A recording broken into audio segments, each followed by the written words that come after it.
మాచర్ల పట్టణంలోని 31వ వార్డులో పరలోక ధ్వని ప్రార్థనా మందిరం ప్రతిష్టా మహోత్సవం కన్నుల పండుగగా జరిగింది. ఈ కార్యక్రమానికి ముఖ్య అతిథులుగా మాచర్ల పట్టణ తెలుగుదేశం పార్టీ అధ్యక్షులు కొమెర దుర్గారావు, ప్రధాన కార్యదర్శి బండ్ల శ్రీనివాసరావు, పట్టణ బీజేపీ అధ్యక్షుడు ఓర్సు క్రాంతికుమార్ తదితరులు హాజరయ్యారు. అనంతరం కార్యక్రమాన్ని ఉద్దేశించి టీడీపీ పట్టణ అధ్యక్షులు దుర్గారావు మాట్లాడుతూ, త్యాగ నిరతికి ప్రతీకగా నిలిచిన యేసుక్రీస్తు మార్గం క్రైస్తవులందరూ నడుచుకోవాలని సందేశమిచ్చారు. అనంతరం దుర్గారావును చర్చి ఫాస్టర్ పేతూరు ఘనంగా సన్మానించారు.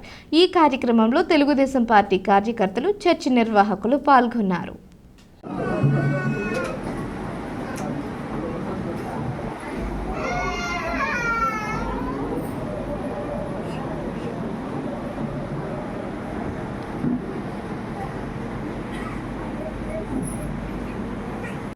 ప్రెసిడెంట్ పేరువాల ఆనందరావు గారిని కూడా త్వరగా రావాల్సిందిగా ప్రభుత్వం తెలియజేస్తున్నాను.